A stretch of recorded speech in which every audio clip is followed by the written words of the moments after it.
turning dreams into reality. In the lab with the formula and chemistry. What's up, everybody? It's your coach. I'm here now with, he was famous before, but now it's really famous. We're talking about Brother in the Big Leagues. We're talking about HBO Real Sports. He crushed it. Word is he might get his own spinoff on it right now. My man, Nick Alvarez, you know him as Papa Nick. Before we get into it, Nick, give us a little update of what's going on with your life. What's going on, guys? It's been a roller coaster ride, man. Everything's good on this end. Still a lot of excitement for my brother.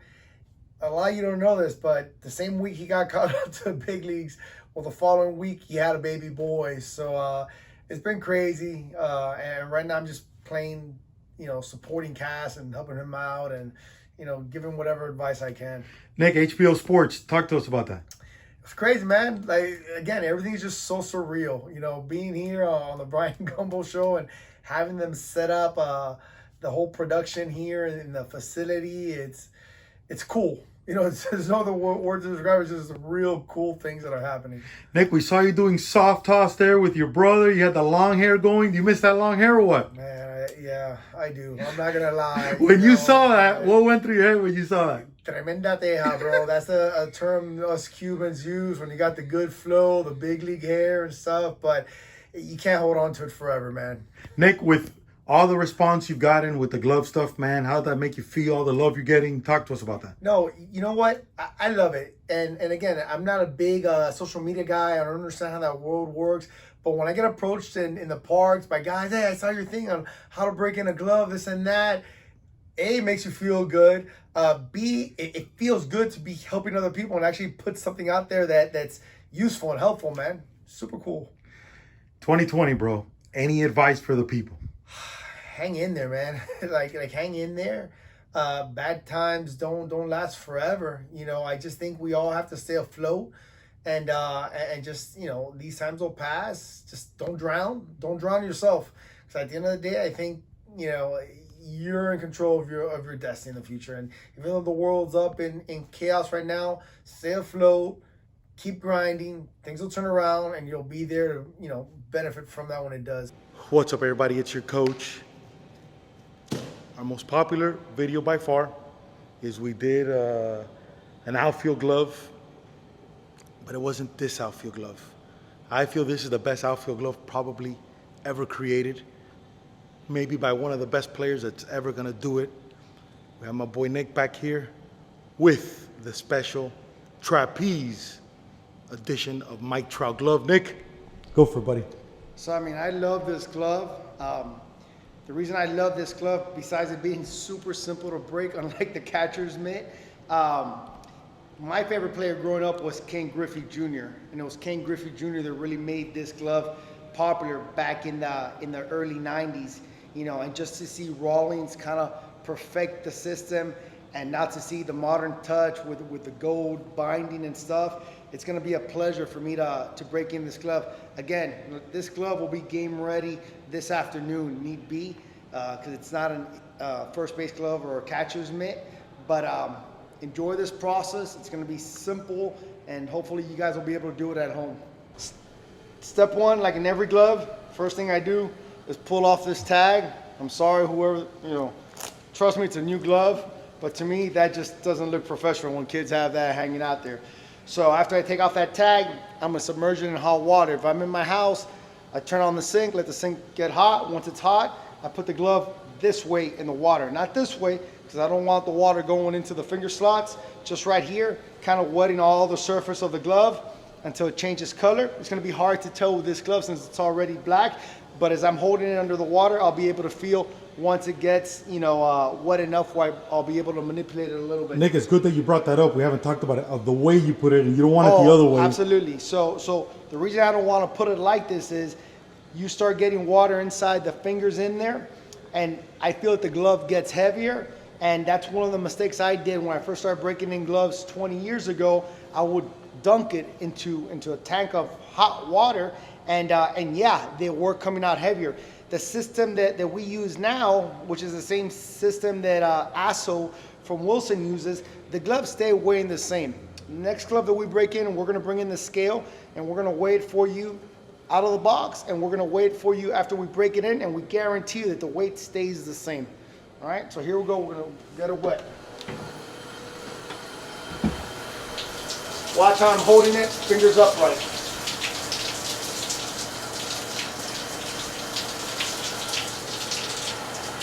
It's okay if it gets wet inside, that's not a problem.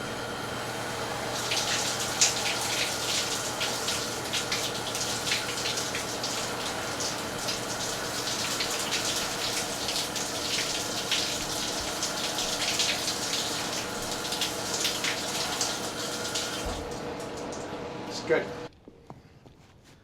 All right, so here we go with the outfield glove. The phrase I love to use on this is kind of create that Venus flytrap effect where the glove kind of just closes it in that manner. We just did a catcher's mitt, so I have one mallet in the car, but these mallets, they're like $5, guys. Invest in them. Not only so you can break in multiple gloves, but I end up splitting them down here of how much I use them.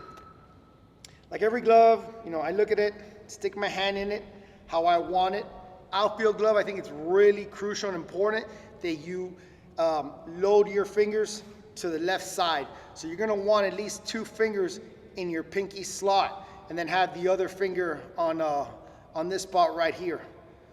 So once I see where I want it more or less,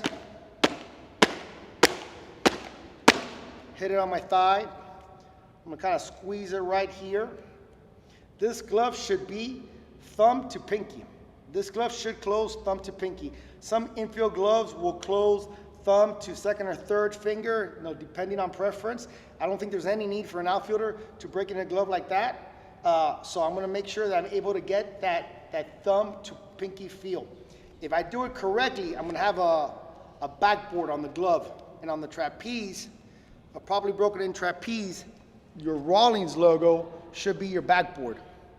And when I say backboard is if you open the glove, you know, that should be what's in the back. So it's a backboard. So the actual big flap of the trapeze should be on the side of the glove. So once we break in this glove, you're gonna be the flap of the trapeze on the side, and you're gonna see the Rawlings logo in the back as your backboard, and then you're gonna see your thumb to pinky lined up together, just like your binds here are gonna be lined up together, and it's gonna be that effect right there. Nick, show that backboard thing from the back. So this is the backboard. Yeah, my fingers are facing forward, and this finger right in here is gonna be the backboard of the glove. So the actual trapeze webbing of it is on the side of the glove. So we're not catching the ball on the actual trapeze webbing. Okay, we're catching the ball in the pocket, which the pocket ends up being right in here. So the pocket is here, not in here. Got it. All right. So like every other glove, you know, this glove is so good that you know, I don't have to do much to it, but just to go through the whole motion of it. Also, gloves, when they come out of the factory, the laces are really tightly wound. If you go on any video of your favorite big leaguer and you see them, you know, in a defensive position with their gloves, you're gonna notice, you're gonna see a lot of space between the finger slots. It's not that tight feel that a lot of kids feel they need to have. So by opening up my glove, I'm able to stretch out the laces a little bit. Remember, gloves are made by machines primarily. So, and these laces are leather, so they're gonna be tight. So I kind of turned my glove inside out, kind of stretch it all out. It's an outfield glove. I also want my outfield glove to play really big. These gloves, it's really important to have straight fingers. There's the size limit on an outfield glove in baseball is 13 inches. You cannot use anything bigger than that. Trust me, if you could, you'd have outfielders out there with 18-inch gloves. So if we're allowed to use 13 inches, we're gonna make sure that we're using all 13 inches of the glove. Yeah. I'm gonna break my bind here a little bit,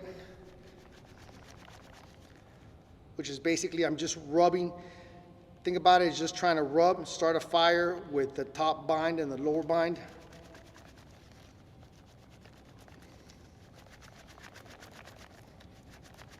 Create that friction.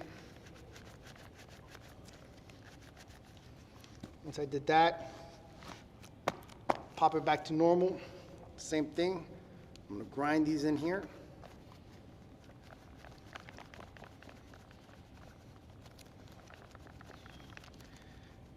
Depending on the glove, you might have to do this more than others. This glove is so good and so thin already that it's pretty much ready to go. So now I'm gonna put it back in my hand. Slap it on the thigh. As I slap it on the thigh, I'm kind of manipulating it so my thumb and pinky are lined up. So I kind of hit it in this angle, so this is kind of coming this way on the glove.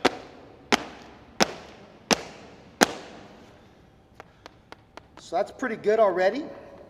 Me being a big pocket guy, now I'm gonna get my mallet and create that deep pocket that I want, right? But other than that, that's good to go. Nice. Air dry this out a little bit and she's ready. But again, I want a deep pocket. So figure out where my pocket's gonna be.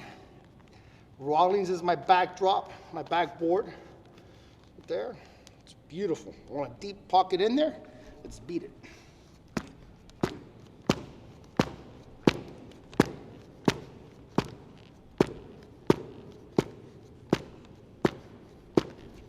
Starts getting that shape where you see that little belly of the glove starting to occur. I call it the belly. There, beat it. Not that I would need to with this glove, but I'll put it back on. Make sure it's getting the shape it wants. Beat it here a little bit.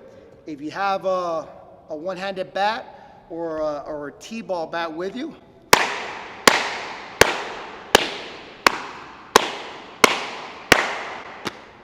beat it a little bit.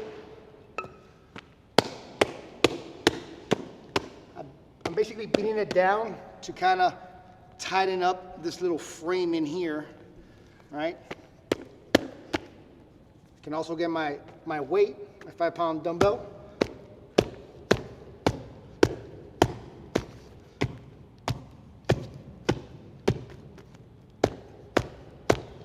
Tenderize it a little bit.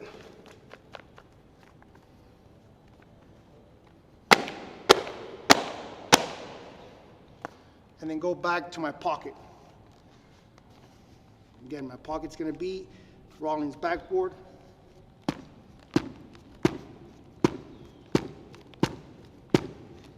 There.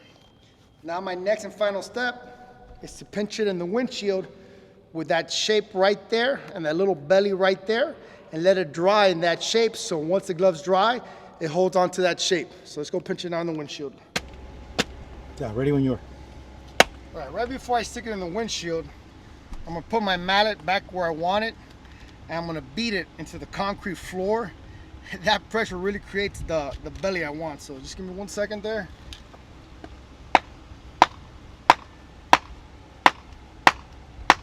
That's it. That's the belly that I want. All right, make sure that my thumb and my pinky are lined up. I'm gonna pinch it right in here, making sure that belly is getting pinched between the dashboard and the glass. So when it dries up and the leather, tightens up a little bit, it holds that shape. We just did a catcher's mitt, one of the toughest gloves to break in, and an outfield trapeze glove probably within 20 minutes. Both these gloves will be game ready tomorrow. The difference between a position glove and the catcher's mitt, like I said, a catcher's mitt doesn't have to be as soft as a position player's glove. It just needs to have the good shape to it where the ball goes in there and gets stuck in there. And it's thicker, so it's not gonna be as soft as the trapeze. The trapeze in a couple of hours is gonna be, thumb to pinky effortlessly, where I can give it to a 6-year-old kid and he'll be able to manipulate it. Nick, any last message for the people? Stay safe, wash your hands, and we're good to go. All right.